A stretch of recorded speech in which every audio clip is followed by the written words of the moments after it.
పుష్ప గత కొన్ని రోజులుగా వరల్డ్ వైడ్ పేరు మారుమోగిపోతుంది. వివాదాలు కూడా ఆ రకంగానే తెర మీదకి వస్తున్న నేపథ్యం. అన్ఫార్చునేట్లీ సంధ్యా థియేటర్లో మరి ఆ బెనిఫిట్ షోకి సందర్భంగా అల్లు అర్జున్ ఆ షోకి వెళ్ళడం, అక్కడ ఒక రేవతి అనే మహిళ చనిపోవడం, ఒక బాలుడు గాయాలు పాడవడం, అతను కూడా ప్రాణాలతో కొట్టుమిట్టాడుతున్నాడు. ఇది రాజకీయ అంశాల వైపు వెళ్తుందా, పొలిటికల్ టర్న్ తీసుకుంటుందా? అసలు రేవంత్ రెడ్డి గారు అసెంబ్లీ సాక్షిగా పుష్ప అనే అంశాన్ని, ఆ రోజు జరిచిన అంశాన్ని సుమారు గంట సేపు ఆయన ఈ అంశాన్ని లేవనెత్తడాన్ని ఏ రకంగా చూడాలి? దాని మీద వెంటనే అల్లు అర్జున్ గారు కూడా స్పందించడం జరిగింది. ఆయన మాట్లాడిన తీరు ఇవన్నీ కూడా ఒక సంచలనాలని రేపుతున్నాయి. అసలు దీని వెనుక ఉన్న ఇన్సైడ్ ఏంటి? ప్రొఫెసర్ నాగేశ్వరరావు గారు సీనియర్ సంపాదకులు మనతో పాటుగా లైవ్లో సిద్ధంగా ఉన్నారు. నాగేశ్వర సార్ నమస్తే సార్. నమస్తే సార్, ఏంటి అసలు రేవంత్ రెడ్డి గారు ఈరోజు అసెంబ్లీలో చాలా అంశాలు ఉండగా, చాలా హాట్ అంశాలు తెలంగాణలో ఉండగా పుష్ప అనే ఒక సినిమాని ఆ హీరోను టార్గెట్ చేసి మాట్లాడారు అన్నది వైరల్ అవుతున్న అంశం. అంటే టార్గెట్ చేసి కొత్తగా మాట్లాడేది ఉంది. ఆల్రెడీ హైకోర్టు దాకా పోయినాక టార్గెట్ చేయడం ఏంటి? ఇష్యూ జరిగింది, అందువల్ల కొత్తగా టార్గెట్ చేసేది ఏమి లేదు. ఇప్పుడు ఈ ఇష్యూ పబ్లిక్ డొమైన్లో ఉంది, పొలిటికల్ అపోనెంట్స్ నుంచి అటాక్ వస్తుంది. అందువల్ల ఇందులో ఆల్రెడీ పబ్లిక్ ఇష్యూగా ఉన్నది. కొత్తగా రేవంత్ రెడ్డి పబ్లిక్ ఇష్యూ చేసిందని అనలేం కదా. అయితే అసెంబ్లీలో అక్బరుద్దీన్ ఓవైసీ రైజ్ చేశాడు. సుయోమోటోగా ప్రభుత్వ స్టేట్మెంట్ కాదు, కానీ అక్బరుద్దీన్ ఓవైసీ రైజ్ చేశాడంటే అక్బరుద్దీన్ ఓవైసీ ఎంఐఎం చరిత్ర తెలిసిన ఎవరైనా ప్రభుత్వం కొరకు ప్రభుత్వం వివరణ ఇవ్వదలుచుకుంది గనక అధికార పార్టీ కాకుండా మిత్రపక్షం కాని మిత్రపక్షం ఆయన ఎంఐఎంతో అడిగిపించాడనే భావన కలగచ్చు. బహుశా నిజం కూడా ఉండొచ్చు. అంటే government chief minister wants to tell something on that issue.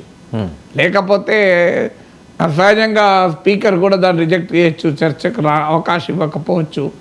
ఎందుకంటే చర్చకు అవకాశం ఇవ్వకపోవడానికి కూడా ఒక ఆస్కారం ఉంది, సబ్జుడిషి అని. ఆల్రెడీ కేసు నడుస్తుంది, కోర్టు పరిధిలో ఉంది, కోర్టు పరిధిలో ఉన్న దాన్ని మనం చర్చించకూడదు అని చెప్పి కొట్టిపారేసేవాళ్ళు. అందువల్ల టార్గెట్ చేశారు అని అనలేం. కానీ ప్రభుత్వము ముఖ్యమంత్రి తన వర్షన్ను గట్టిగా చెప్పదలుచుకున్నాడు, అది క్లియర్. అందులో అనుమానం ఏం లేదు. చెప్పదలుచుకోకపోతే అక్బరుద్దీన్ ఓవైసీ అడిగేవాడే కాదేమో. ఒకవేళ ముఖ్యమంత్రితో సంబంధం లేకుండా, ప్రభుత్వంతో ప్రమేయం లేకుండా అక్బరుద్దీన్ ఓవైసీ సయానా అడిగిండు అనుకుందాం, అప్పుడు స్పీకర్ దీన్ని పక్కకు పెట్టేవారు. ఎందుకంటే సబ్జుడిషి అని ప్రభుత్వం కూడా మేము ఆన్సర్ చేయగలము, కానీ చేయలేము, ఎందుకంటే కోర్టు పరిధిలో ఉందని తప్పించుకోవచ్చు, అవకాశం ఉండే. బట్ చాలా క్లియర్గా దీనిపైన డిబేట్ నడుస్తోంది కనుక సమాధానం చెప్పాలి, అసెంబ్లీ సాక్షిగా వివరాలు తమ వర్షన్ ఇవ్వాలి అని ప్రభుత్వం భావించింది కనుక ముఖ్యమంత్రి చెప్పారు. సార్, ఇది అవసరం అంటారా? అంటే పబ్లిక్ డొమైన్లో క్వశ్చన్స్ కౌంటర్ క్వశ్చన్స్ ఉన్నప్పుడు అవసరమే కదా. ఇప్పుడు పబ్లిక్ డొమైన్లో రానప్పుడు వేరే విషయం. ఇప్పుడు ఒక సంఘటన జరిగింది, ఆ సంఘటన ఒకవైపు నుంచి ప్రతిపక్షం ఇది పోలీస్ వైఫల్యం, ఇది ప్రభుత్వ వైఫల్యం అని అటాక్ చేస్తుంది. అందులో ప్రజల్లో కూడా అభిప్రాయం కలగవచ్చు, మరి పోలీసులు ఎందుకు క్రౌడ్ మేనేజ్ చేయలేదు, క్రౌడ్ డిజాస్టర్ కంట్రోల్ ఎందుకు చేయలేదు, అసలు అక్కడ ఎందుకు అనుమతి ఇచ్చారు సంధ్యా థియేటర్లో, అక్కడ 10 థియేటర్లు ఉంటాయి, అక్కడ విపరీతంగా జనం వస్తారని తెలిసి కూడా ఎందుకు అనుమతి ఇచ్చారు? ఇవన్నీ క్వశ్చన్స్ అనివార్యంగా వస్తాయి కదా. ప్రభుత్వం పైన ఈ ప్రశ్నలు ప్రతిపక్షాల నుంచి వస్తున్నాయి, ప్రజల నుంచి కూడా వస్తున్నాయి. ఈ ప్రశ్నలు వచ్చినప్పుడు ప్రభుత్వ బాధ్యత కూడా సమాధానం చెప్పడం. దానికి ఆల్రెడీ ఒక ఇన్సిడెంట్ జరిగిన తర్వాత ప్రభుత్వం కాంట్ రన్ అవే, ప్రభుత్వం అనివార్యంగా దానికి రెస్పాండ్ కావాల్సిందే. అప్పుడు పోలీసుల వైఫల్యం అని చెప్పి ఒకరో ఇద్దరు పోలీసు అధికారులను సస్పెండ్ చేసినా కూడా పొలిటికల్ డ్యామేజ్ ఎవరికి జరుగుతుంది? ప్రభుత్వానికి జరుగుతుంది. సో పొలిటికల్ డ్యామేజ్ జరిగే అవకాశం ఉంది కనుక సహజంగానే ప్రభుత్వం రియాక్ట్ కావడం మొదలైంది. ఎందుకంటే కేసు కూడా పెట్టకపోతే మరి ఇంత జరిగినా కేసు పెట్టాలా అనే క్వశ్చన్ వస్తుంది. అందువల్ల కేసు కూడా A11గా Allu Arjun, not even A1 కాదు, A2 కాదు, A3 కాదు. So Allu Arjun A11. So అందువల్ల A11గా కేసు పెట్టాల్సి వచ్చింది. ఎందుకంటే కేసు ఒక ఇన్సిడెంట్ జరిగినా కేసు పెట్టకుండా ఉండలేదు కదా. కేసు పెట్టిన వెంటనే పోలీసుల వైఫల్యం అని ప్రతిపక్షం అందుకుంది. దాంతో అక్కడితో మొదలైంది. అక్కడితో మొదలై పొలిటికల్ కామెంట్లు, కంప్లైంట్లు కూడా వచ్చాయి. మీకు కేటీఆర్ ట్వీట్ కూడా చేశాడు, ఇది కావాలనే అల్లు అర్జున్ పైన కేసు పెట్టారు. అవును. ఎందుకంటే రేవంత్ రెడ్డి పేరు మర్చిపోయాడు అల్లు అర్జున్ సక్సెస్ షోలో. సో అంతకుముందు సక్సెస్ షో అంటే ప్రీ రిలీజ్ సక్సెస్ అంటే యాక్చువల్లీ అది పూర్తిగా సక్సెస్ కూడా అప్పటికి ఇంకా రిలీజ్ కాలేదు కదా. సో అందువల్ల ఇది రిలీజ్ అయినాక సక్సెస్ షో అనుకుంటారు. అందులో పేరు మర్చిపోయాడు కనుక రేవంత్ రెడ్డి అల్లు అర్జున్కి కూడా రేవంత్ రెడ్డి ఎవరో తెలియదు. రేవంత్ రెడ్డి పర్మిషన్లు ఇచ్చాడు టికెట్ల ధరలు పెంచుకోవటానికి. అయినా అల్లు అర్జున్కు ముఖ్యమంత్రి తెలియదంటే మన ముఖ్యమంత్రి ఎంత అన్పాపులర్ అని ప్రతిపక్షం అపోజిట్ నరేటివ్ కూడా చెప్పింది. ఇది అయిపోయిన తర్వాత ఇక ముఖ్యమంత్రి కామ్గా ఎట్లా కూర్చుంటారు? ఆల్రెడీ పబ్లిక్ డొమైన్లో మామూలుగా స్ప్రెడ్ కాలేదు. అల్లు అర్జున్ మధ్యలో మర్చిపోవడము, తర్వాత మధ్యలో ఆగిపోవడము, విధంగా మాకు కళ్ళ ముందు కనబడ్డారు కదా. సో ముఖ్యమంత్రి పేరు రేవంత్ రెడ్డి పేరు మర్చిపోయాడు అన్నది. సో దానిపైన అక్కడికి మర్చిపోయిన దానికి ప్రాబ్లం లేదు. ఇప్పుడు బొగడు కొట్టాడన్న దానికన్నా పక్కింటి ఆవిడ నవ్వింది అన్నదానికి బాధపడతారంటారు కదా. అది పొలిటికల్ టర్న్ తీసుకుంది. ఎందుకంటే బీఆర్ఎస్ దాన్ని క్యాపిటలైజ్ చేసుకుంది. చూడు ముఖ్యమంత్రి ఎవరో తెలియదు, అల్లు అర్జున్ కూడా తెలియదు అని. సో దాంతో ఆటోమేటిక్గా గవర్నమెంట్ కూడా రియాక్ట్ కావాల్సి వచ్చింది. అందువల్ల గవర్నమెంట్ కూడా చాలా ప్రొయాక్టివ్గానే రియాక్ట్ అయింది. ముఖ్యమంత్రి మీడియాలో ఢిల్లీలో కూడా ఆజ్తక్ అనే పాపులర్ ఛానల్, దేశంలోనే very popular channel, India today వాళ్ళ పాపులర్ ఛానల్కు రియాక్ట్ అయ్యారు కూడా. ఆయన పెద్ద ఇంటర్వ్యూ ఇచ్చారంట. అఫ్కోర్స్ పుష్ప పేర కాదు, అది 1 year ఆఫ్ రేవంత్ పాలన సందర్భంగా ఇచ్చినటువంటి ప్రోగ్రామ్ అది. అందులో అదే లేటెస్ట్ ఇష్యూ అదే కనుక ఈ ఇష్యూ అనివార్యంగా వచ్చింది. దీనిపైన రకరకాల కథనాలు అపోజిషన్ కాదు, అర్నబ్ గోస్వామి లాంటి వాళ్ళు హిందూ మతానికి మద్దతుగా పుష్ప ఉంది కనుక హిందూ మతానికి అనుకూలంగా ఏదున్నా సోనియా గాంధీ ఊకోదు, ఆమె ఆంటోనియో ఆమె పేరు అని మొదలుపెట్టాడు. ప్రియాంక వాద్రా పార్టీ ఇలాంటి హిందూ కాంగ్రెస్, అందులో సోనియా రాహుల్ గాంధీల ఆదేశాల మేరకే రేవంత్ రెడ్డి ఇట్లా చేస్తున్నాడు అని కూడా ఆరోపించారు. ఆరోపించిన తర్వాత ముఖ్యమంత్రి ఏం చేయాలి? ఖాళీ కూర్చుంటాడా, చేతులు ముడుచుకుని కూర్చుంటాడా? ఒకవైపు ఏమో తన ప్రధాన ప్రతిపక్షమైన బీఆర్ఎస్ అటాక్ చేస్తుంది, మరోవైపు ఏమో ఇది ప్రభుత్వ వైఫల్యము అనే ప్రశ్నలు పొలిటికల్గా వస్తున్నాయి. ఒక పెద్ద ఇన్సిడెంట్ జరిగింది, ప్రజల్లో ప్రశ్నలు ఉన్నాయి. మీడియాలో ఇష్టం వచ్చినట్టుగా అర్నబ్ గోస్వామి లాంటి వాళ్ళు తలదిక్క నరేటివ్స్ కూడా బిల్డ్ చేస్తున్నారు. సోనియా గాంధీ యాంటీ హిందూ అని, రాహుల్ గాంధీ యాంటీ హిందూ, కాంగ్రెస్ యాంటీ హిందూ, పుష్ప 2 ఏదో ప్రో హిందూ అని ఇవన్నీ పట్టుకొస్తున్నారు. ఇది నేషనల్ వైడ్గా ఇష్యూ అయింది. ప్రజల్లో సమాజంలో కూడా 2 ఒపీనియన్స్ ఉన్నాయి. ఇది ఇంత అన్యాయంగా ఈ సినిమా వాళ్ళు రావాలా, సెలబ్రిటీలు రావాలా అని. అన్నిటికీ మించి అనేక క్వశ్చన్లు ఉన్నాయి. పోలీసులు అనుమతి ఇచ్చారా లేదా? అనుమతి ఇచ్చారు అని చెప్పి అల్లు అర్జున్ టీం అంటుంది, ఇవ్వలేదు అని పోలీసులు అంటున్నారు. రేవంత్ రెడ్డి గారే అంటున్నారు అసలు థియేటర్లో వెళ్ళి బతిమాలేరు ఆయన్ని, అప్పటి వరకు కూడా అతను అక్కడి నుంచి లెగలేదు. ఇలా రకరకాల రోడ్ షో జరిపారని ప్రభుత్వం అంటుంది.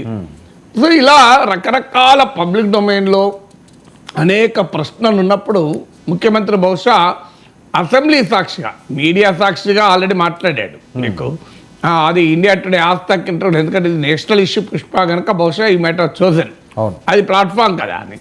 ఇప్పుడు అసెంబ్లీ సాక్షిగా మాట్లాడితే దానికి ఒక క్రెడిబిలిటీ కూడా ఉంటుంది కదా, ఆథెంటిసిటీ ఉంటుంది.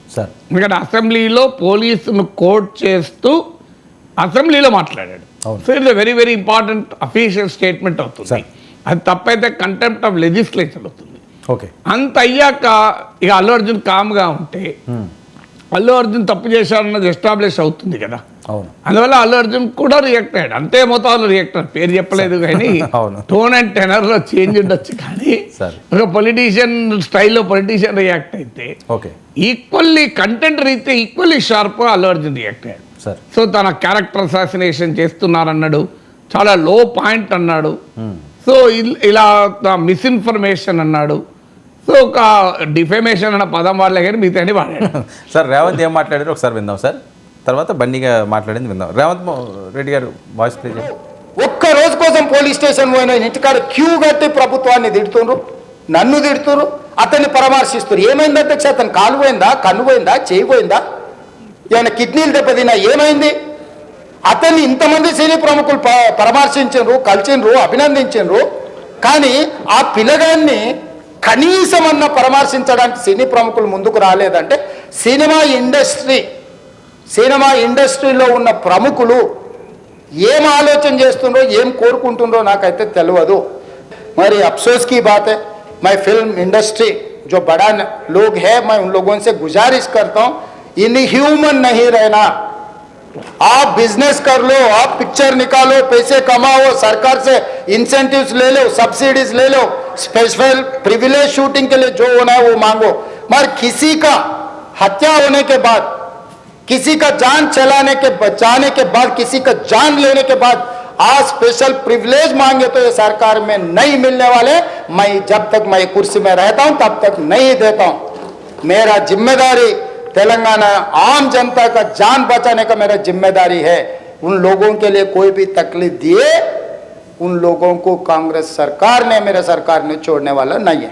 వచ్చారు ఫ్యామిలీ కొంచెం దెబ్బలు తగిలినాయి. అండ్ ముఖ్యంగా ఒక lady, the mother of 2 children, ఆవిడ రేవతి గారని, ఆవిడ నెక్స్ట్ డే మార్నింగ్ అన్ఫార్చునేట్గా ఆవిడ ఆ తొక్కిస్టాట్లో దెబ్బలు తగిలి ఆవిడ చనిపోయారని తెలిసింది. అది తెలియగానే మేము సుకుమార్ గారు, మేమందరం మొత్తం ఎంటైర్ టీమ్ ఆఫ్ పుష్ప అందరం సడన్గా డిసప్పాయింట్ అయిపోయి షాక్లోకి. ఏసీపీ వెళ్ళి చెప్పడానికి పోతే థియేటర్ సిబ్బంది లేదు హీరో దగ్గరికి వెళ్ళడానికి వీళ్ళేదని చాలాసేపు పోలీసులను కూడా హీరో దగ్గరికి పోనీయలేదు అధ్యక్ష, వాళ్ళ ప్రైవేట్ వీళ్ళు. చివరికి ఏసీపీ కోపం వచ్చేసి మిమ్మల్ని అందరిని తీసి లోపల యాడ్ చేస్తా అని చెప్పిపోయి హీరోకు ఏసీపీ క్లియర్గా ఇద్దరు చనిపోయినారు. మీరు ఇక్కడ కూర్చుంటే థియేటర్లోనగా థియేటర్ బయట ఉన్న వేలాది మంది ఈ సినీ అభిమానులను మేము కంట్రోల్ చేయలేకపోతున్నాం. ల్యాండ్ ఆర్డరు, శాంతి భద్రతలు చేయి దాటిపోయినాయి. మేము లాఠీ చార్జ్ చేయాల్సిన పరిస్థితి ఉంది. మీరు దయచేసి వెళ్ళిపోండి, వచ్చిండ్రు చూసిండ్రు కదా వెళ్ళిపోండి అంటే, లేదు నేను సినిమా అయిపోయే వరకు ఇట్లే కూర్చుంటానని పోలీసులతో చెప్పిండని సిటీ కమిషనర్ నాకు చెప్పడం జరిగింది అధ్యక్ష. అదేవిధంగా ఇంకా కంట్రోల్ కాకపోవడంతో అప్పుడు డీసీపీ పై అధికారు రంగంలో దిగి వాళ్ళ అందరినీ లోపల వాళ్ళు ఎంబడున్న అడ్డుకుంటున్న వాళ్ళను పోలీసులతో జరిపించి చక్కగా డీసీపీ పోయి హీరో గారికి బయట చనిపోయినరు, పరిస్థితి చాలా గందరగోళంగా ఉన్నది, మీరు ఇక్కడ నుంచి కదలాల్సిందే, లేకపోతే మిమ్మల్ని పోలీస్ స్టేషన్కు తీసుకెళ్లాల్సిన పరిస్థితి వస్తుంది, మీరు ఇక్కడ నుంచి కదలాల్సిందే అని బలవంతంగా అతన్ని సినిమా మధ్యలో 12 గంటల సమయంలో, రాత్రి 12 గంటల సమయం అట్టిట్టుగా ఆ సమయంలో అతను తీసుకొచ్చి బండెక్కిస్తే మళ్ళీ అతను రూఫ్ టాప్ ఓపెన్ చేసి మళ్ళీ చేతులు ఊపుకుంటూ రోడ్ షో చేసుకుంటూ, అంటే తల్లి చనిపోయి పిల్లగాడు చావు బతుకుల మధ్యలో ఉన్నాడు, మీరు వెళ్ళండి అని వెనక్కి పంపిస్తే కూడా మళ్ళీ కారులో రూఫ్ టాప్ ఓపెన్ చేసి చేతులు ఊపుకుంటా అభిమానులను సంతోషపెట్టుకుంటా రోడ్ షో చేసుకుంటా అతను వెళ్ళిపోయింది అధ్యక్ష. పోలీసులు కేసు చేసిరు. కేసు మీద థియేటర్కి సంబంధించిన కొంతమందిని అరెస్టు చేసిరు. అరెస్టు చేసి 10-11 రోజుల తర్వాత పోలీసు హీరో గారింటికి వెళ్ళిండ్రు. మీరు కూడా కేసులో A11 మీ మీద కేసు ఉందని చెప్పడానికి పోలీసులతో దురుసుగా ప్రవర్తించిండు. మీరు ఆ వీడియోలన్నీ కూడా చూసిండ్రు. ఆ పరిస్థితిలో చట్టాన్ని అమలు చేసే పోలీసులు ఆల్రెడీ ప్రాణాలు పోయినాయి, ఒక నిరుపేద తల్లి చనిపోయింది, కొడుకు చావు బతుకుల మధ్యలో ఉన్నాడు. ఆ రోజు కోర్టుల కేసులు కూడా వస్తున్నాయి. కోర్టుకు కూడా మీరు విచారణలో ఏం చేసిండ్రని కోర్టుకు కూడా పోలీసులు జవాబు చెప్పాల్సిన పరిస్థితి ఉండే అధ్యక్ష.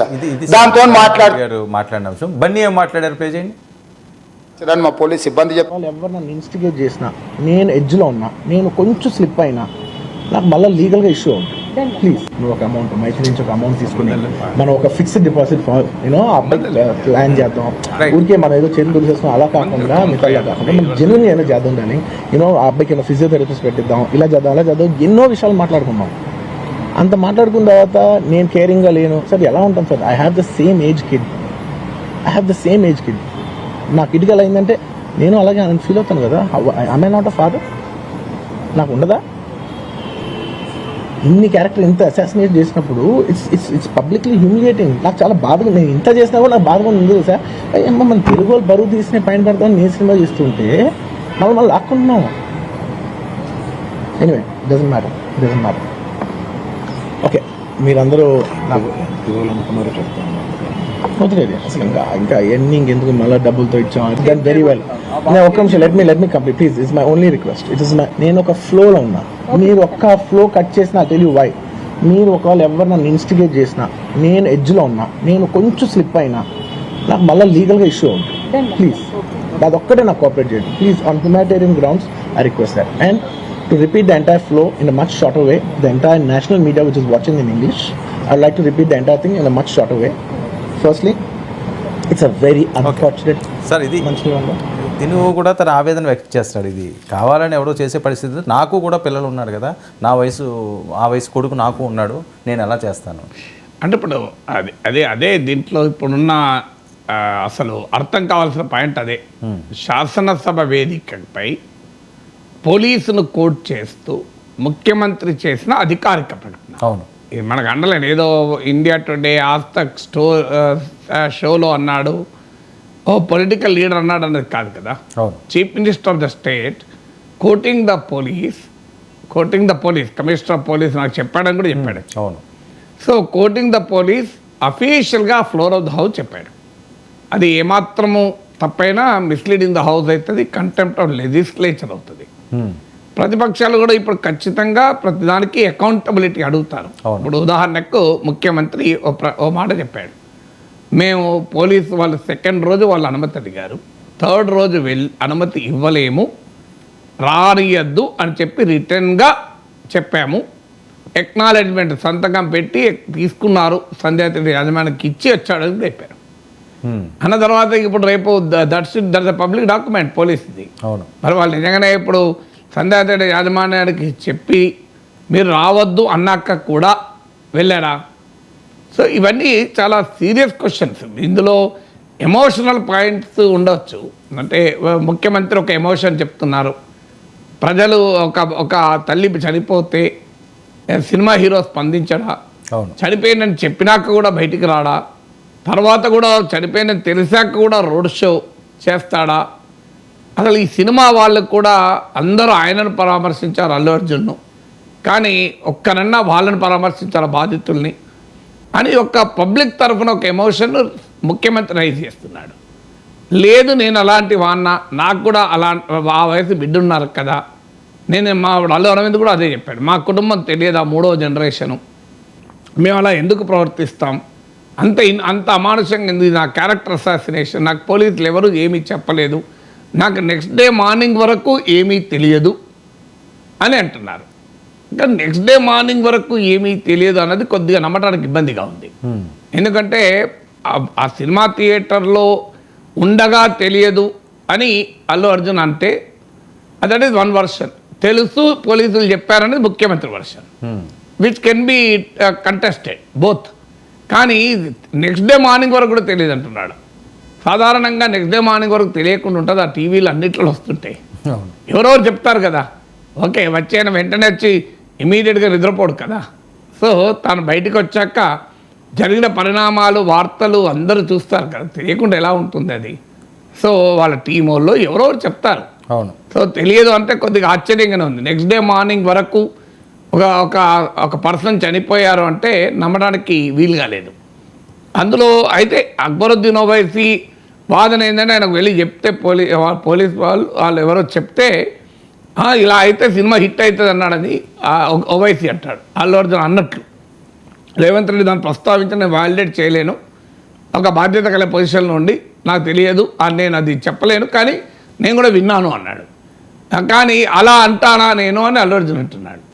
ఈ ప్రాసెస్లో నెక్స్ట్ డే మార్నింగ్ వరకు నాకు తెలియదు అన్నది మళ్ళీ అక్కడ అనుమానం. అక్బరుద్దీన్ ఓవైసీ చెప్పింది కొంత ఆశ్చర్యంగానే ఉంది. అంటే తొక్కిసలాట జరిగి ఓ మనిషి చనిపోతే నా సినిమా హిట్ అవుతుందని అల్లు అర్జున్ అన్నాడు అని. సాధారణంగా ఏ మానవత్వం ఉన్న వాళ్ళు చావును కోరుకోరు కదా. అందులో అల్లు అర్జున్ పైన ఆ రకమైన భయంకరమైన ఆరోపణ ఓవైసీ చేస్తున్నాడు అక్బరుద్దీన్ ఓవైసీ. బట్ ఆయనకు కూడా ఎవరు ప్రూఫ్ లేదు కనుక మనం ఏమీ దానికి సమాధానం చెప్పలేము. కానీ అంత అమానుషంగా మనిషి ఉంటాడా అని ఒక క్వశ్చన్ అయితే వస్తుంది. కానీ నెక్స్ట్ డే మార్నింగ్ వరకు నాకు తెలియదు అంటున్నాడు. That is something to seriously surprise. ఎందుకంటే సినిమా హాల్లో ఎవరు నాకు చెప్పలేదు అంటే ఓకే, అది చెప్పారని ముఖ్యమంత్రి అంటున్నాడు, చెప్పలేదని అల్లు అర్జున్ అంటున్నాడు. తర్వాత కారులో వెళ్ళేటప్పుడు ఎక్కడో ఒక చోట ఇంటికి వెళ్ళాక రాత్రైనా తెలుస్తుంది కదా, టీవీ పెడితే తెలుస్తుంది కదా ఏం జరిగింది అని. ఎందుకంటే అది పెద్ద వైరల్ కూడా సార్. అసలు వైరల్ అయ్యి మొత్తం ప్రపంచమంతా, మీరు ప్రపంచమంతా స్టాంపీడ్లో చనిపోయారని వార్తలు వస్తుంటే అల్లు అర్జున్కు నెక్స్ట్ డే మార్నింగ్ వరకు తెలియదు అంటే కొంచెం నమ్మడానికి వీలుగా లేదు. మరి ఎవరు ఎందుకు చెప్పలేదు మరి ఆయన టీం వాళ్ళు ఎక్కడ పోయారు? పెద్ద టీం ఉంటుంది కదా. అవును. సో మరి ఇది దాని సర్ప్రైజింగ్. అందువల్ల ఇలా అన్ని క్వశ్చన్సే ఉన్నాయి, ఇప్పటికీ ఆన్సర్స్ లేవు. ఎవరిది తప్పు ఎవరిది నిజము అని ఇప్పుడు ఎందుకు వెళ్ళలేదు అంటే దానికి ఆయన రీజనింగ్ ఆయన ఇస్తున్నారు. రోడ్ షో అని ముఖ్యమంత్రి అంటాడు, రోడ్ షో కాదు, క్రౌడ్ డిస్పర్స్ చేయడానికే తాను సన్ రూఫ్ నుంచి పైకి వచ్చాను అని అల్లు అర్జున్ చెప్తున్నాడు. సో అందువల్ల ఎవ్రీ పాయింట్ 2 వర్షన్స్ ఉన్నాయి. ఏ వర్షన్ నిజమా అనేది that has to be proved. Sir, ఏదైతే ఈ ఇండస్ట్రీకి సంబంధించి లేకపోతే ఇండస్ట్రీకి తెలంగాణ రాష్ట్ర ప్రభుత్వం తీసుకున్న నిర్ణయం కొద్దిగా ఇబ్బందికరంగా ఉండే పరిస్థితి ఉంటుంది. ఎందుకంటే ఒక ప్యాన్ ఇండియా అంటున్నారు, ఆ 3-4 రోజుల్లోనే 100 కోట్లు 1000 కోట్లు వచ్చినాయని ఎవరు రికార్డులు అని చెప్పుకున్న పరిస్థితి. ఇప్పుడు మొత్తం బ్యాన్ చేసి పడేసామని చెప్తున్నాడు ఈయన. బెనిఫిట్ షోలు లేవు, టికెట్లు రేట్లు పెంచడం. అంటే దానిపైన ఆల్రెడీ ప్రజల్లో కూడా వ్యతిరేకత వస్తుంది. ఎందుకంటే ఇప్పుడు సినిమా హీరోకు 300 కోట్లు ఇచ్చారు. వాళ్ళు Allu Arjun highest paid actor Forbes India లెక్క ప్రకారం. పుష్ప 2కు 300 crores బడ్జెట్, 500 కోట్లు బడ్జెట్ అనుకుంటారు. అంటే హీరోలు భారీ పారితోషికం తీసుకోవడం వల్ల సినిమా బడ్జెట్ విపరీతంగా పెరుగుతుంది. దాని భారం ఎవరి మీద వేస్తున్నారు? ప్రజలపైన వేస్తున్నారు. ఇప్పుడు సినిమా ప్రొడక్షన్ కాస్ట్ పెరగడం ఒక ఎత్తు అయితే హీరో ఎగ్జార్బిటెంట్గా డిమాండ్ చేస్తున్నాడు.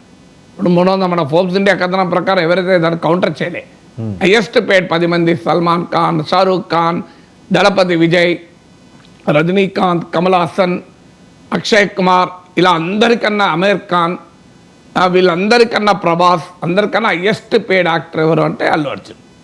300 కోట్లు సినిమాకు తీసుకున్న తర్వాత హీరో, ఆ భారం ఎవరిపైన పడుతుంది? ప్రొడక్షన్ కాస్ట్ అంటే పోనీయండి, దానికి కొంత ఎంప్లాయ్మెంట్ క్రియేట్ అవడం, ప్రొడక్షన్ కాస్ట్లో ఆస్థెటిక్స్ చాలా ఉన్నది. హీరో తీసుకోవడా అని అంటే హీరో అంటాడు, నా టాలెంట్ బట్టే కదా సినిమా నడిచేది, హీరో వల్లే నడుస్తున్నప్పుడు నేను నా డిమాండ్ అండ్ సప్లై అని అనొచ్చు. అవును. కానీ దానివల్ల ఎవరి మీద భారం పడుతుంది? ప్రజలపైన భారం పడుతుంది. అని ప్రజలు మరి కోరుకొని టికెట్ తీసుకున్న 1 వారం రోజుల తర్వాత చూడొచ్చు కదా అని సినిమాలు అంటారు. మీకేం తొందర వచ్చిందా? 15 రోజుల తర్వాత చూడండి. 1 వీక్ వరకే కదా రేట్లు. మార్కెట్లో ప్రతి ప్రోడక్ట్కు ప్రొడ్యూసరే డిసైడ్ చేస్తాడు ఎంత రేటు. ఇప్పుడు దీనిపైన ఎవరు డిసైడ్ చేశారు ఈ ఐఫోన్ రేట్ ఎంత ఉండాలని? యాపిల్లో డిసైడ్ చేశాడు తప్ప ప్రభుత్వం డిసైడ్ చేయలే కదా. కేంద్ర ప్రభుత్వమో రాష్ట్ర ప్రభుత్వమో యాపిల్ ఐఫోన్ ఇంత రేటు ఉండాలని ఎవరైనా డిసైడ్ చేశారా? చేయలే కదా. యాపిల్ ఐఫోన్ ఇంత రేటు ఉన్నది అంటే వాడకు. దేశాల ఫోన్లు లేవా? బోలెడు ఫోన్లు ఉన్నాయి కదా, ఐఫోనే వాడాలని రూల్ ఏం లేదు కదా. ఇప్పుడు కొత్త ఫోన్ అయితే లేటెస్ట్ వర్షన్ 1,00,000 పైన 1,20,000 1,30,000 ఉంది. నేను పాత వర్షను మా కుటుంబ సభ్యులు వాడిన తర్వాత దానిగా వాళ్ళు వాడమనుకున్నప్పుడు నేను వాడుతుంటాను. కొత్తది ఎందుకంత కాస్ట్ పెట్టాలి అని. సో వాళ్ళు వాళ్ళు ఒక దశకు వచ్చి ఇక మేము వాడము అన్నాక నేను తీసుకుంటాను. సో ఎందుకంటే నాకు ఇష్టం లేదు అంత పెట్టుడు. కొత్తది వాళ్ళ ప్రో వర్షన్, ఆ వర్షన్ 18 ఏ వర్షన్ అయితే నాకేంది, నాకు అంత సమయం లేదు అని అంటే ఇట్ ఈస్ ఎ చాయిస్. ఒక ప్రైస్ మ్యానుఫ్యాక్చర్ డిసైడ్ చేస్తాడు, కస్టమర్ డిసైడ్ చేసుకుంటాడు కొనాలి వద్దని. సినిమా వరకు వచ్చే వరకే ప్రభుత్వం ఎవరు డిసైడ్ చేసేది? అంటే సినిమా ఎంత ఖర్చు పెట్టాలో తీస్తే ప్రజలు చూడబోతే చూస్తారు, చూడబోదు కాకపోతే బోలెడు సినిమాలు ఉన్నాయి, ఇది ఒక్క సినిమా లేదు కదా. ఇప్పుడు పుష్ప 2 1300 పెట్టినారు. పుష్ప 2 చూడకు, ఇంకో సినిమా చూడు, పక్కన ఇంకోటి ఉంది కదా అని. ఇది అంటే 2 వైపులా పదనైన కత్తి. మరి ప్రభుత్వమే అనుమతిస్తుంది టికెట్లు పెంచుకోమని. ఎందుకు అనుమతిస్తుంది? మరి మార్కెట్కి వదిలేయచ్చు కదా. ఇలాంటి క్వశ్చన్స్ అన్నీ ఉన్నాయి. ప్రజల వినోదాన్ని సొమ్ము చేసుకుంటున్నారు కదా. అంటే ప్రజలకు రైట్ టు ఎంటర్టైన్మెంట్ ఉన్నది. అంటే వాళ్ళు అంటారు మరి మేము ఇంత ఖర్చు పెట్టాం, 500 కోట్లు పెట్టి సినిమా తీస్తాం, 1000 కోట్లు పెట్టి సినిమా తీస్తాం. మీరు సక్సెస్ అయిన సినిమాని చూస్తారు, ఫెయిల్ అయిన సినిమా సంగతి ఏంటి? మరి ఫెయిల్ అయితే మా 500 కోట్లు మునుగుతాం కదా. అప్పుడు ఏ ప్రభుత్వం మమ్మల్ని ఆదుకుంటుంది? ఏ ప్రేక్షకులు ఆదుకుంటారో వాళ్ళు అంటారు. దీనికి ఆన్సర్ లేదు. సో అందువల్ల అయితే ప్రజల్లో కూడా ఇప్పుడు ఇక్కడ ఇంత పొలిటికల్ కంటెస్టేషన్ రావటానికి సమాజంలో వన్ సైడ్ ఒపీనియన్ లేదు. సినిమా టికెట్ల మీద వన్ సైడ్ ఒపీనియన్ లేదు, సినిమా ఇండస్ట్రీ పైన కూడా వన్ సైడ్ ఒపీనియన్ లేదు. ఇప్పుడు ఈ పుష్ప సినిమా ఇప్పుడు అందుకే ముఖ్యమంత్రి అంటాడు కదా, వాళ్ళు వ్యాపారం చేసుకుంటారు, సంపాదించుకుంటున్నారని. సినిమా సెలబ్రిటీలపై కూడా ఒకవైపేమో అభిమానం ఉంటుంది, మరోవైపేమో ప్రశ్న కూడా ఉంది, ఎందుకు ఇలా అని. సో ఇప్పుడు అలాగే ఈ ఎపిసోడ్ పైన కూడా భిన్న అభిప్రాయాలు ఉన్నాయి. మీరు ఒపీనియన్ పోల్ పెట్టండి, ఇందులో ప్రభుత్వం తప్ప అల్లు అర్జున్ తప్ప అని పెట్టండి, ఈక్వల్గా ఉంటుంది. ఇంకా ఈక్వల్ అంటే ఎగ్జాక్ట్ ఈక్వల్ కాదు, బట్ 2 వర్షాలు బలంగా ఉన్నాయి. 2 వర్షం బలంగా ఉంటాయి. ఇప్పుడు 2 వర్షాలు బలంగా ఉన్నాయి కనుకనే గవర్నమెంట్ టేకెన్ వన్ సైడ్ ఉండి అల్లు అర్జున్ అన్యాయంగా చేస్తున్నారంటే ప్రభుత్వం కూడా ప్రభుత్వం అంటే పొలిటికల్ రాజకీయం కదా, ప్రజల వ్యతిరేకత ప్రభుత్వం ఎందుకు ఉంటుంది. సో దీంట్లో పొలిటికల్ కంటెస్టేషన్ ఉంది, మెగా బ్రదర్స్ వర్సెస్ అల్లు, ఇదంతా దానికి బ్యాక్డ్రాప్ నడిచింది. సో అనేక ఫ్యాక్టర్స్ ఉన్నాయి. అందువల్ల ఇందులో ఈ ఫ్యాక్టర్స్లో అయితే ఎక్కడ సమస్య వచ్చింది ఎవరికి అర్థం కాదు. ఎందుకంటే అల్లు అర్జున్ సినిమాకు ప్రభుత్వం రేట్లు పెంచుకొని అవకాశం ఇచ్చింది, బెనిఫిట్ షోలు ఇచ్చింది, అన్నీ ఇచ్చింది కదా, ఎక్కడ అభ్యంతరం చెప్పలే. సయానా మా ఫాదర్ ఇన్లా అల్లు అర్జున్ మామ కాంగ్రెస్ నాయకుడు, మల్కాజ్గిరి నుంచి క్యాండిడేట్ కావాల్సిన వాడు. ఆత్మక్ ఇంటర్వ్యూలో రేవంత్ రెడ్డి చెప్పాడు మాకు బంధువు కూడా అని చెప్పాడు. అల్లు అర్జున్ అత్తగారు వాళ్ళు మాకు బంధువు అని కూడా చెప్పాడు. సో ఇవన్నీ జరుగుతున్న సమయంలో మరి ప్రజల్లో వచ్చే ప్రశ్నలకు ప్రభుత్వం తీసుకుందా? Nobody knows what. మీరు ఇన్సైడ్ చెప్తారన్నా, నాకు ఇన్సైడ్ నాకు కూడా తెలియదు. అందరికీ తెలిసింది అవుట్ సైడే, ఇన్సైడ్. అవుట్ సైడ్ చూసి మనం సైడ్ తీసుకోలేము, ఇన్సైడ్ తెలియదు, అవుట్ సైడ్ చూసి సైడ్ తీసుకోలేము. అందువల్ల బోత్ సైడ్ చెప్పి ప్రజలకు వదిలేయడమే. సార్ ఇది ఇక్కడతోటి ఆపాల్సిన అవసరం ఉందంటారా? ఎందుకు అవుతుంది? ఆగే క్వశ్చన్ లేదు. మీరు నేను తలుచుకుంటూ అవుతుందా? పబ్లిక్ డొమైన్లో పొలిటికల్ కంటెస్టేషన్ అయిన తర్వాత ఎవరు ఆపుతారు? ప్రభుత్వం ఆపుతుందా, గవర్నమెంట్ ఆపుతుందా, అపోజిషన్ ఆపుతుందా? సినిమా ఇండస్ట్రీ ఆపాలని కోరుకుంటే కోరుకోవచ్చు. సో ఈ ప్రాసెస్ ఇప్పుడు అల్లు అర్జున్ అరెస్ట్ అయినప్పుడు సినిమా వాళ్ళంతా ఆయన దగ్గరికి వెళ్ళి క్యూ కట్టారు. అది సహజంగా ఒక ప్రభుత్వం అరెస్ట్ చేసింది. ఎవరు అరెస్ట్ చేశారు? ప్రభుత్వం. ప్రభుత్వం అరెస్ట్ చేసిన వ్యక్తికి సాలిడారిటీగా ఫిలిం ఇండస్ట్రీ మొత్తం వెళ్ళింది. మొత్తం అంటే ప్రముఖులంతా వెళ్ళారు. సహజంగానే ప్రభుత్వ పర్సెప్షన్ ఏముంటుంది? వీళ్ళందరూ అల్లు అర్జున్ రైట్ అంటున్నారు అంటే ప్రభుత్వం తప్పంటున్నారు కదా. రేవంత్ రెడ్డి కూడా ఇంత సీరియస్గా రియాక్ట్ అయ్యేదానికి అదొక పాయింట్ అయి ఉండాలి. అంటే మొత్తం ఫిలిం, ఎందుకంటే రేవంత్ రెడ్డి అల్లు అర్జున్ పైన రియాక్ట్ కాలేదు, ఫిలిం ఇండస్ట్రీ పై రియాక్ట్ అయ్యాడు. అందువల్ల ఫిలిం ఇండస్ట్రీ మొత్తం అల్లు అర్జున్కు సాలిడారిటీ కోసం వెళ్ళారు. వాళ్ళు ఏదో రేవంత్ రెడ్డి మీద కోపంతో వెళ్ళారని నేనేమనను, రేవంత్ రెడ్డిని విమర్శించడానికి వెళ్ళారని కాదు. అల్లు అర్జున్కు సాలిడారిటీ చెప్పడానికి వెళ్ళినా ఆ కాంటెక్స్ట్ ఎట్లా మారింది? అల్లు అర్జున్ నార్మల్ టైంలో సాలిడారిటీ చెప్తే అభ్యంతరం లేదు. ఒక తప్పు జరిగింది అని పోలీస్ కేసు పెట్టి ప్రభుత్వం తప్పు జరిగిందని అంటున్నప్పుడు ఆయన జైలు నుంచి వచ్చిన సందర్భంగా అందరు సినిమాలు ఒకరి తర్వాత ఒకరు వెళ్ళి కలిస్తే అంటే వాళ్ళు ఏం మెసేజ్ ఇస్తారు సమాజానికి? అల్లు అర్జున్కి వైపు మేమున్నాం, అల్లు అర్జున్ ప్రభుత్వం ఇబ్బంది పెడుతుందని ఒకవైపు అపోజిషన్ అంటుంది. ఈ మొత్తం స్క్రిప్ట్ అంటే ఎట్లా వచ్చింది అంటే ఫిలిం ఇండస్ట్రీ వర్సెస్ గవర్నమెంట్గా మారింది.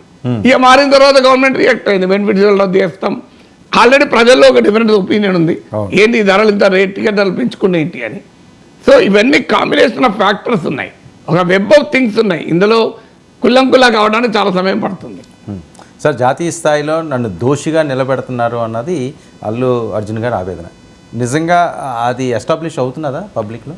పబ్లిక్లో ఇది అది ఎస్టాబ్లిష్ అవుతుందని మనం ఇక్కడ కూర్చొని డిసైడ్ చేయలేము. ఎందుకంటే కోట్లాది మంది ప్రజలు మనం అంటే ఆయన ఆవేదన అదే కదా సార్, నేను జాతీయ స్థాయిలో నన్ను దోషం చేశారు అని కదా. అంటే డెఫినెట్గా పోలీస్ కేసు పెట్టిందంటే నిందితులు అన్నట్టు, అక్యూజ్ అని.